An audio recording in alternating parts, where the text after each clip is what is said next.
na at nagsimula yung preliminary investigation matapos or lampas na doon sa 1 taon matapos tayo nag-deposit ng instrument of withdrawal. Ang nakapagtataka, bagamat paulit-ulit nilang sinasabi na tayo ay susunod at makikipag-cooperate para ipatupad ang Red Notice Alert, wala palang Red Alert Notice. Wala palang Red Alert Notice. Now, ano ba pagkakaiba nitong sinasabi na Red Alert Notice, no? At saka yung Interpol diffusion? Well, unang-una po, ang diffusion, bansa lang ang nagpapakalat niyan sa iba't ibang bansa. Ibig sabihin, nanggaling sa Pilipinas yung diffusion order. At yung diffusion order ay nakikiusap ang Pilipinas na arestuhin or at least i-facilitate yung pag-aresto para ma-extradite ang isang tao. Siguro kaya sila kumuha ng diffusion order, ang intensyon nila sa Hong Kong huhulihin. Pero kung ikaw ay merong diffusion notice, bakit mo na mapadadala sa sarili mo yan? Ikaw lang bilang isang bansa ang nakikiusap na kung mahahanap nyo itong taong ito sa jurisdiction ninyo, pakihuli lang at pakidala sa amin para siya ay ma-extradite. So malinaw po, hindi nanggaling mismo sa Interpol ang diffusion notice. Yan po ay nanggaling mismo sa gobyerno ng Pilipinas.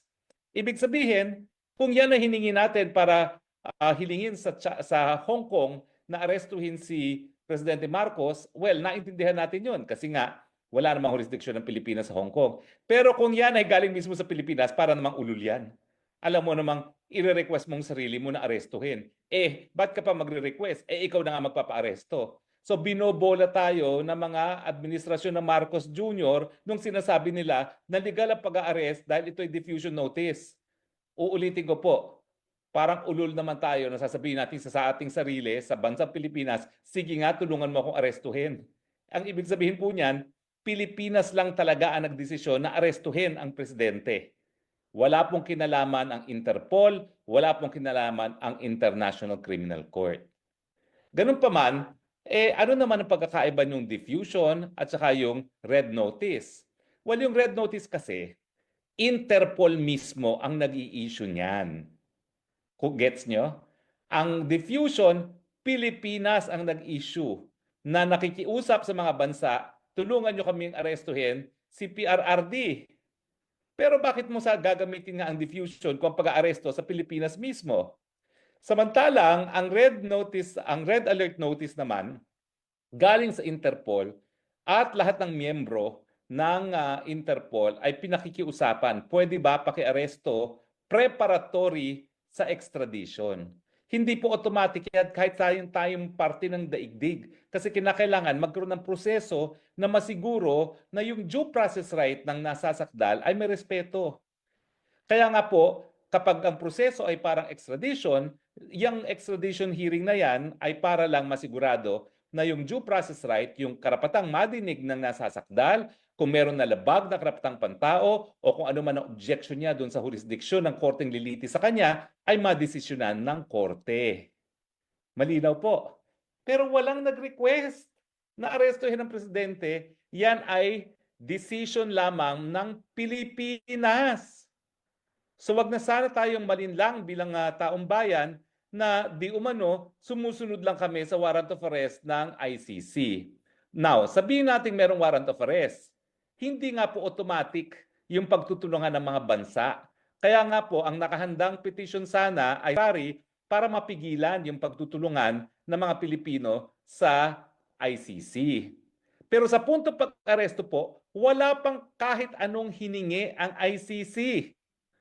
Sa katotohanan, nabulaga na lang sila at nandyan na ang pagkatao ni Presidente Rodrigo Roa Duterte sa dahig na hindi pa naman sila formal na humihingi ng kooperasyon ng Pilipinas.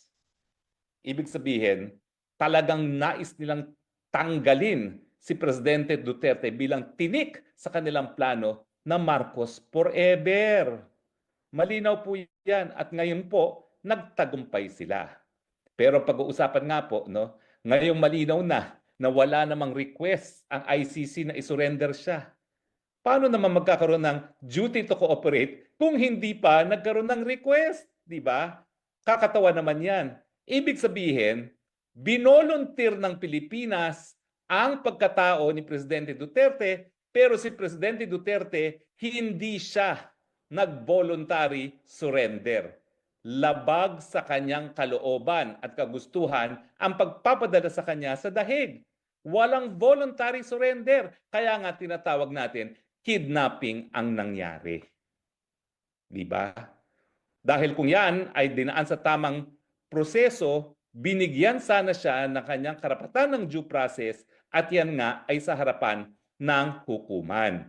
Kaya lang, kung todo bola sila, di umano, sumusunod lang kami sa ating obligasyon sa tratado. Hello!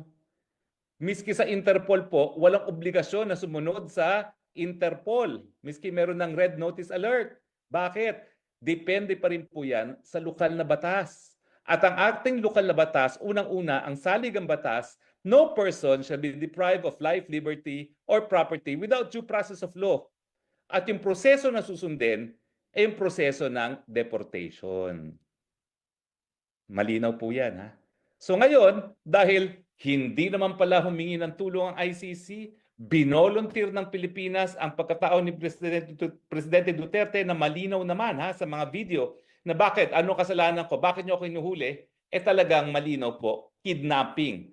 Malinaw na malinaw pa sa sikat ng araw ang nangyari.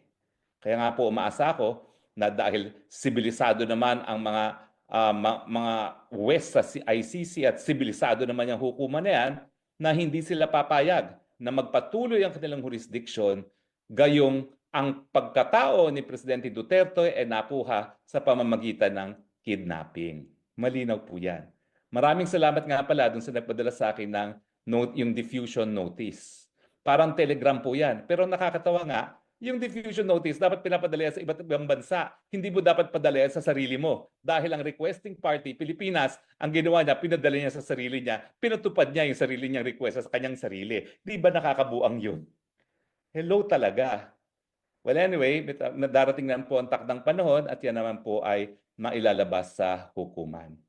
O nga pala po, no, kami po ay in the process of filing a reply doon sa sagot ng OSG, hindi pala OSG, ng DOJ, doon sa hinain naming habeas corpus with certiorari and TRO na ang aming naging kliyente ay si Congressman Pulong. In any case, bawal naman ako magkomento sa merito dyan. Sinasabi lang namin na mali yung pagkakahuli dahil nga po walang legal na visa ang warrant of arrest na in-issue ng ICC. Pero hindi pa namin alam ng mga panahon na yon na niwala palang request ang ICC na isurrender ang pagkatao ni Presidente Duterte. Kaya naman nagkaroon ng certiorari kasi nga kung sila ay makipagtulungan, yan ay magiging grave abuse of discretion dahil walang basihan talaga para tayo makipagtulungan dahil tayo po nga ay nagbitiw na sa pagiging miyembro ng ICC. Pero yan naman po ay statement of fact lang. Hindi na po ako magsasabi kung tama ako may mali dahil yan man po ay nakabinbin na sa hukuman. So, hihimay-himayin po natin yung mga nakuhang mga katotohanan ng committee ni Senator Amy Marcos. Dahil marami pa po dyan na dapat nating pag-usapan. No? Pero lahat po yung pinag-uusapan natin, kung tama nga ba yung proseso na paghuli at pagpadala kay dating Presidente Rodrigo Roa Duterte sa Hague. At ang pinag-usapan natin ngayon, dahil wala pang request na mag-cooperate ang ICC sa Pilipinas, voluntaryong sinurrender ng gobyerno ng Pilipinas si Tatay Digong, maski ito pa ay labag sa kagustuhan ni Tatay Digong, kaya nga po naging kidnapping. Okay? Well, anyway, siguro naman alam niyo ng elemento ng kidnapping, no? Pero para malinaw, sasabihin ko na rin po sa inyo kung anong elemento ng kidnapping. Memoryado ko naman po yan dahil ngayon meron akong dalawang linilitis na kidnapping, no? Siyempre, ang kidnapping ay defined as, unang-una, yung deprivation of liberty ng isang tao. Nakita naman po natin na talagang pinagbawal na si Presidente Duterte na makalabas pa ng eroplano, dinala siya doon sa Villamor at hindi na siya pinayagang umalis doon. at sapilitan na isinakay sa eroplano at dinala sa The Hague. Okay? So, um, malino po na sakop talaga ng elemento ng kidnapping yung nangyari kay Presidente Rodrigo Roa Duterte. Merong unlawful taking or detention, merong use of force, threat, and intimidation. Sabi nga dun sa hearing, 7,000 policemen. Lack of consent dahil paulit-ulit po na tumututol si Tatay Digong at saka yung pag-alis nga, sapilitang isinakay sa eroplano at dinala sa The Hague. Lahat po ng nagkaroon ng partisipasyon dyan sa pangyayaring yan, lahat po kayo liable sa kidnapping. So actually, pero tsaka na natin gawin muna yan. Ang importante, maibalik muna si Tatay Digong. Sana po tayo ay nakatulong sa pagkakaroon ng karagdagang kaalaman dito sa mga pangyayari dito kay Presidente Duterte.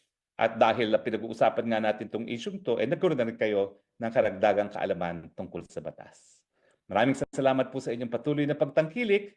Ito po ang inyong spokes ng bayan, Harry Roque, nagsasabi, I love you, Philippines. You're the only country I have. You're the only country that I love. God bless the Philippines at huwag niyo po kakalimutan, Gabay Party List 139 sa balota.